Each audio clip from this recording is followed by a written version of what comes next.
There's no one that in the world that could hate such a beautiful, vibrant girl. Stepha Henry entered this world on September 22nd, 1984.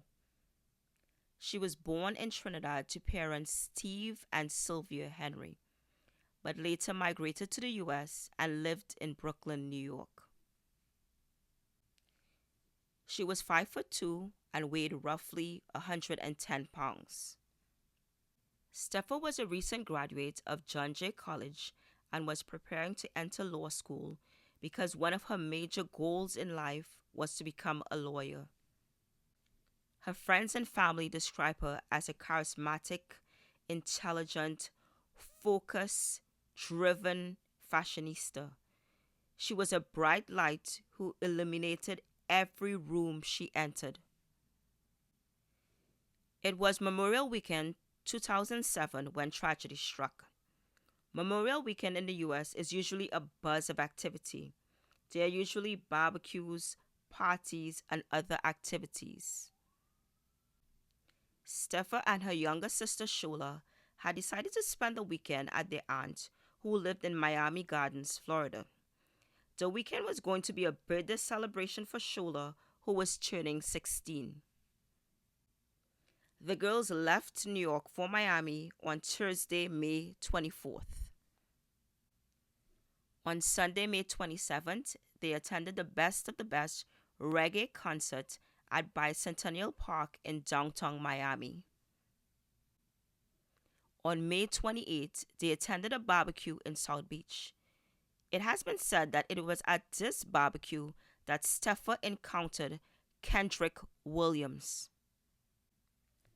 He was not a stranger to her. She knew him because he was married to one of her friend's older sister. Kendrick either invited or offered Stepha a ride to Pepper's nightclub, which was located at 3800 Block N, University Drive in Fort Lauderdale. He picked her up from her aunt's house at 1 a.m. She was wearing a black dress over a white tank top, brown heels, and a brown purse. They were both videotaped together in the club. As luck would have it, someone was filming a promotional video that night. On the video, Stepha is seen standing next to Kendrick.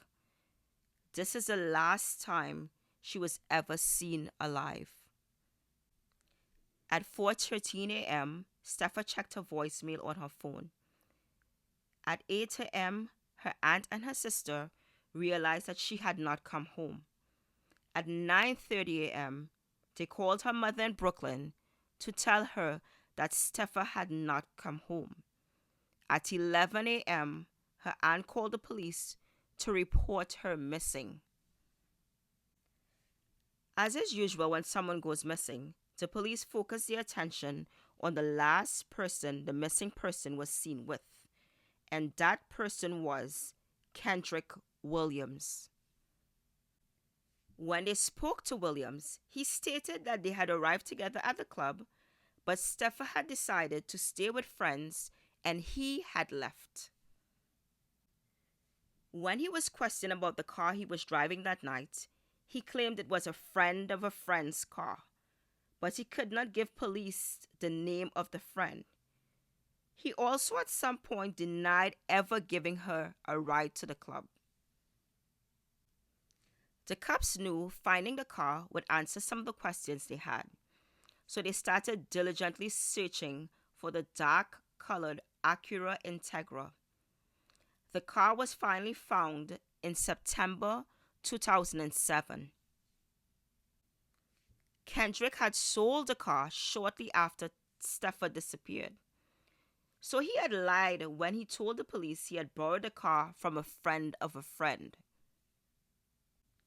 Police impounded the car and forensic tests were done.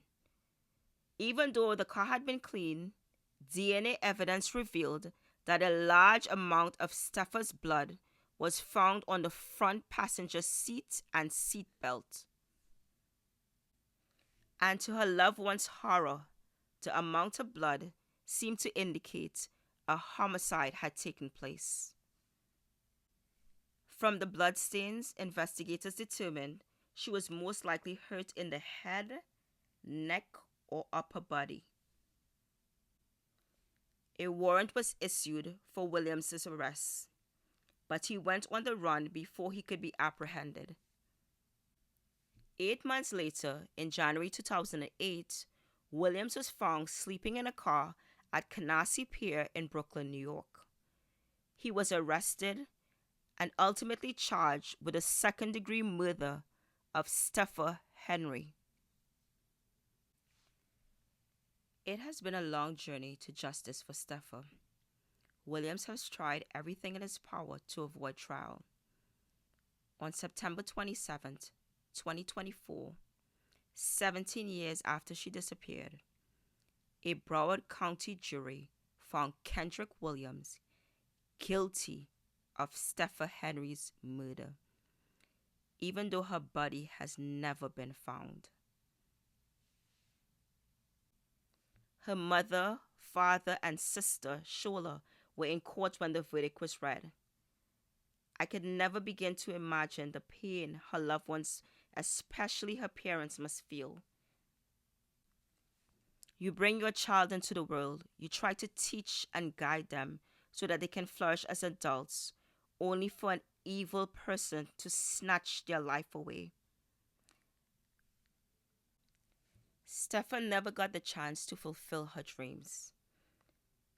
Her sister remarked, "America lost a leader, someone who would have been a force to be reckoned with in the judicial system." Stepha Henry, even though your brilliant light was taken, you have touched people who have never met you. May you find eternal rest.